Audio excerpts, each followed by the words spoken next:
1.5 ಗಂಟೆಯಿಂದ 2.5 ಗಂಟೆ ತನಕವೂ ಕೂಡ ನಾನು ಭಾಷಣಗಳನ್ನು ಮಾಡಿದ್ದೇನೆ ವಿಧಾನಸಭೆಯಲ್ಲಿ. ಆದರೆ ಭಾಳ ಪ್ರಸಿದ್ಧಿ ಆಗಿದ್ದೇನು ಅಂದರೆ 2 ಹಾಡು ಹೇಳಿದ್ದು ಭಾಳ ಪ್ರಸಿದ್ಧಿ. ಮೊನ್ನೆ ಕಾಣದ ಕಡಲಿಗೆ ಅಂಬಲಿಸಿದೆ ಮನ ಅಂತ ಹಾಡು ಹೇಳಿದ್ದು ಇಡೀ ರಾಜ್ಯವ್ಯಾಪಿ ಸುದ್ದಿ ಆಗ್ಬಿಡ್ತು. 1.5 ಗಂಟೆ ಭಾಷಣ ಮಾಡಿದ ಸುದ್ದಿನೇ ಆಗಲಿಲ್ಲ. ಅಂದರೆ ಸಾಹಿತ್ಯಕ್ಕೆ ಅದರಲ್ಲಿ ಇರುವಂಥ ಒಂದು ಶಕ್ತಿ, ಅದು ಸಾಹಿತ್ಯದ ಹಿಂದೆ ಇರುವಂಥ ಜನಮನ್ನಣೆ ಅದು. ಕಾರ್ಕಳ ಮತ್ತು ಈ ಪರಿಸರ ಜೈನ ಕಾಲದ ಅರಸರ ಕಾಲಕ್ಕೆ ಪ್ರಸಿದ್ಧಿಯನ್ನು ಪಡೆದಿದ್ದು ನಮಗೆ ಇತಿಹಾಸಗಳಲ್ಲಿ ಗೊತ್ತಿದೆ. ಅವತ್ತಿನ ಜೈನ ಆಡಳಿತ ಅರಸರ ಕಾಲದಲ್ಲಿಯೇ ಸಾಹಿತ್ಯಕ್ಕೆ ಒಂದು ವಿಶೇಷವಾದಂಥ ಕೊಡುಗೆಯನ್ನು ಅವತ್ತಿನ ಜೈನ ಪರಂಪರೆ ನಮಗೆ ಕೊಟ್ಟಿದ್ದು ಇವತ್ತಿನ ಕಾಲಘಟ್ಟಕ್ಕೂ ಕೂಡ ಅದು ಪ್ರಸ್ತುತ. ರತ್ನಾಕರ ವರ್ಣೆಯಿಂದ ಆರಂಭವಾದಂಥ ಸಾಹಿತ್ಯದ ಕೃಷಿ ನಂದಳಿಕೆ ಮುದ್ದಣ್ಣನ ತನಕ ಅದು ಬೆಳೆದು ನಿಂತು. ಇವತ್ತು ಕ್ರಿಯೇಟಿವ್ ಕಾಲೇಜಿನಂಥ ಒಂದು ವಿದ್ಯಾಸಂಸ್ಥೆ 75 ಪುಸ್ತಕಗಳನ್ನು ಬಿಡುಗಡೆ ಮಾಡುವ ಹಂತಕ್ಕೂ ಕೂಡ ಬೆಳೆದು ನಿಂತಿದೆ ಅಂತಂದರೆ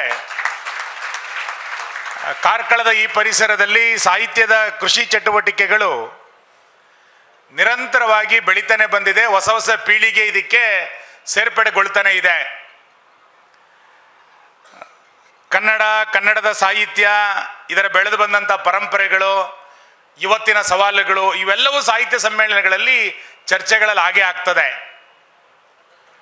ಆದರೆ ಅವತ್ತಿನಿಂದ ಇವತ್ತಿನ ತನಕ ನಾನು ಆಗಲೇ ಉಲ್ಲೇಖ ಮಾಡಿದಂತೆ ಜೈನ ಅರಸರ ಕಾಲದಿಂದ ಹಿಡಿದು ಮೈಸೂರು ನಾಲ್ವಡಿ ಕೃಷ್ಣರಾಜ ಒಡೆಯರು ಕನ್ನಡ ಸಾಹಿತ್ಯ ಪರಿಷತ್ತನ್ನು ಏನು ಆರಂಭ ಮಾಡಿದ್ರೋ ಎಲ್ಲರ ಕಾಲಘಟ್ಟದಲ್ಲಿ ಸಾಹಿತ್ಯಕ್ಕೆ ಒಂದು ವಿಶೇಷವಾದಂಥ ಆದ್ಯತೆಯನ್ನು ಆಡಳಿತ ವರ್ಗ ಕೊಡ್ತಾನೆ ಬಂದಿದೆ.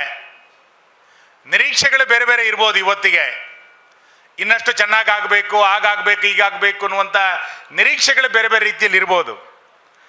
ಆದರೆ ಇವತ್ತಿನ ಮಕ್ಕಳಿಗೆ ಕನ್ನಡದ ಸಾಹಿತ್ಯದ ಆಸಕ್ತಿಯನ್ನು ಬೆಳೆಸಬೇಕಾಗಿರುವಂಥದ್ದು ಇಂಥ ಸಂಘಟನೆಗಳದ್ದು, ಇಂಥ ವೇದಿಕೆಗಳದ್ದು ಕರ್ತವ್ಯ ಅಂತ ಅಂದ್ಕೊಳ್ತೇನೆ.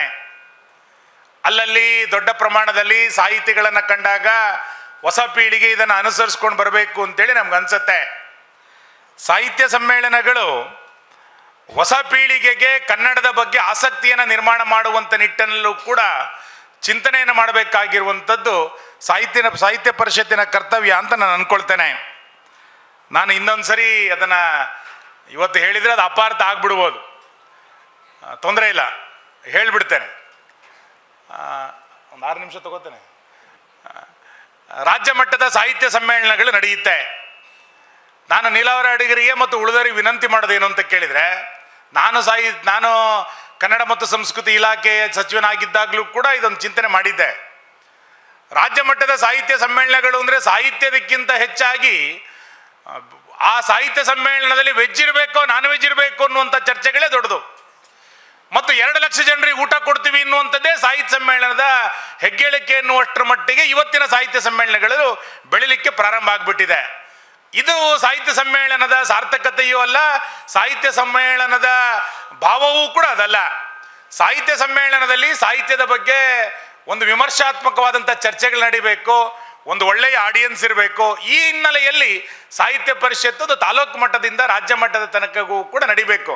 ನಾನು ಯಾಕೆ ಇದನ್ನು ಉಲ್ಲೇಖ ಮಾಡಿದೆ ಅಂದರೆ, ಕಳೆದ ಬಾರಿ ಮಂಡ್ಯದಲ್ಲಿ ನಡೆದಾಗ 2 ಲಕ್ಷ ಜನ ಊಟ ಮಾಡಿದ್ದೇ ಸಾಹಿತ್ಯ ಸಮ್ಮೇಳನದ ಯಶಸ್ಸು ಅನ್ನೋಷ್ಟರ ಮಟ್ಟಿಗೆ 15-20 ಕೋಟಿ ರೂಪಾಯಿಯನ್ನು ಖರ್ಚು ಮಾಡಿದ್ದಾರೆ. 600 ರೂಪಾಯಿ ಮೊದಲ ಸಾಹಿತ್ಯ ಸಮ್ಮೇಳನಕ್ಕೆ ಕೊಟ್ಟಿದ್ದು, ಕಳೆದ ವರ್ಷ 25 ಕೋಟಿ ರೂಪಾಯಿ ತನಕ ಸಾಹಿತ್ಯ ಸಮ್ಮೇಳನಕ್ಕೆ ಸರ್ಕಾರ ಖರ್ಚುಗಳನ್ನು ಮಾಡಿದ್ದು ನಮಗೆ ಗೊತ್ತಿದೆ. ಇದರಿಂದ ಸಾಹಿತ್ಯ ಬೆಳೆಯುತ್ತೆ ಅಂತ ನನಗೇನು ಅನಿಸೋದಿಲ್ಲ. ಈ ಹಿನ್ನೆಲೆಯಲ್ಲಿ ಒಂದಿಷ್ಟು ವಿಮರ್ಶೆಗಳು ಸಾಹಿತ್ಯ ಪರಿಷತ್ತು ಮತ್ತು ಸಾಹಿತ್ಯ ಸಮ್ಮೇಳನದ ಬಗ್ಗೆ ಚರ್ಚೆಗಳಾಗಲಿ ಎನ್ನುವಂಥ ಆಶಯ ಈ ಸಂದರ್ಭದಲ್ಲಿ ವ್ಯಕ್ತ ಮಾಡ್ತಾ, ಇವತ್ತು ಅನುದಾನಿತ ಶಾಲೆಗಳು, ಕನ್ನಡ ಶಾಲೆಗಳು, ಶಿಕ್ಷಣ ಇದೆಲ್ಲದರ ಕುರಿತಂತೆ ಎಲ್ಲ ಕಾಲಘಟ್ಟದಲ್ಲೂ ಕೂಡ ಚರ್ಚೆಗಳು, ಟೀಕೆಗಳು ಬಂದಿದೆ. ಅನುದಾನಿತ ಶಾಲೆಗಳಿಗೆ, ಕನ್ನಡ ಮಾಧ್ಯಮದ ಶಾಲೆಗಳಿಗೆ ಹೆಚ್ಚಿನ ಆದ್ಯತೆಯನ್ನು ಸರ್ಕಾರ ಕೊಡಬೇಕು. ವಿಶೇಷವಾಗಿ ಶಿಕ್ಷಕರ ನೇಮಕಾತಿಯ ಪ್ರಕ್ರಿಯೆಗಳು ದೊಡ್ಡ ಪ್ರಮಾಣದಲ್ಲಿ ನಡಿಬೇಕು ಅನ್ನುವಂಥದ್ದು ಏನು ಎಲ್ಲರ ಮನಸ್ಸಿನಲ್ಲಿದೆ, ಅದಕ್ಕೆ ನಂದು ಕೂಡ ಸಹಮತ ಇದೆ ಎನ್ನುವಂಥ ಮಾತನ್ನು ಈ ಸಂದರ್ಭದಲ್ಲಿ ಹೇಳ್ತಾ, ಆಡಳಿತಾಧಿಕಾರಿಯ ನೇಮಕವನ್ನು ಉಲ್ಲೇಖ ಮಾಡಿದರು ರಾಜ್ಯ ಕನ್ನಡ ಸಾಹಿತ್ಯ ಪರಿಷತ್ತಿಗೆ. ಎಲ್ಲ ಒಂದು ಕಡೆ ಸರ್ಕಾರ ಸಾಹಿತ್ಯ ಪರಿಷತ್ತಿನಲ್ಲಿ ಹಸ್ತಕ್ಷೇಪವನ್ನು ಮಾಡಬಾರ್ದು.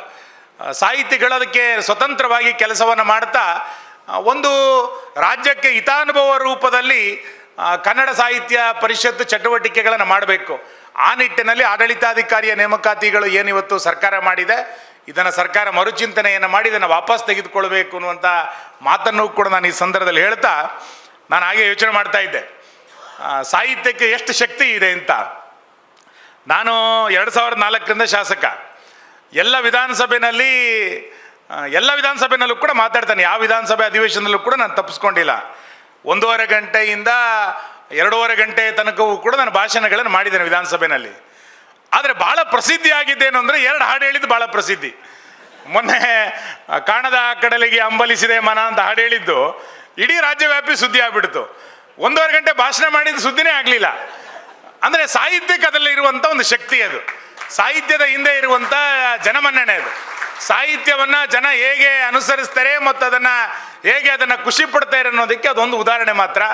ಈ ಹಿನ್ನೆಲೆಯಲ್ಲಿ ಸಾಹಿತ್ಯಕ್ಕೆ ಒಂದು ಜನಾಕರ್ಷಣೆಯ ಶಕ್ತಿ ಇದೆ. ಸಾಹಿತ್ಯವನ್ನು ಅನುಸರಿಸುವಂಥ ಒಂದು ದೊಡ್ಡ ವರ್ಗ ಕರ್ನಾಟಕದಲ್ಲಿ ಹಳ್ಳಿಗಳಿದೆ. ಇದನ್ನು ಅರ್ಥ ಮಾಡಿಕೊಂಡು ಸಾಹಿತ್ಯದ ಆಸಕ್ತಿಯನ್ನು ನಾವೆಲ್ಲರೂ ಕೂಡ ಬೆಳೆಸೋಣ, ಕನ್ನಡದ ಪ್ರೇಮವನ್ನು ಮುಂದುವರಿಸೋಣ ಅನ್ನೋಂಥ ಮಾತನ್ನು ಹೇಳಿ, ಗೌರವಾನ್ವಿತ ವಾಸುದೇವ ಭಟ್ರಿಗೆ, ಸಮ್ಮೇಳನಾಧ್ಯಕ್ಷರಿಗೆ ನಾನು ಮತ್ತೊಮ್ಮೆ ಅಭಿನಂದನೆಗಳನ್ನು ಸಲ್ಲಿಸ್ತಾ, ಈ ಸಮ್ಮೇಳನದ ತಯಾರಿಯನ್ನು ಮಾಡಿದಂಥ ಎಲ್ಲ ಸಹೃದಯಿ ಬಂಧುಗಳಿಗೂ ಕೂಡ ಕೃತಜ್ಞತೆಗಳನ್ನು ಸಲ್ಲಿಸ್ತೇನೆ. ನಮಸ್ಕಾರ.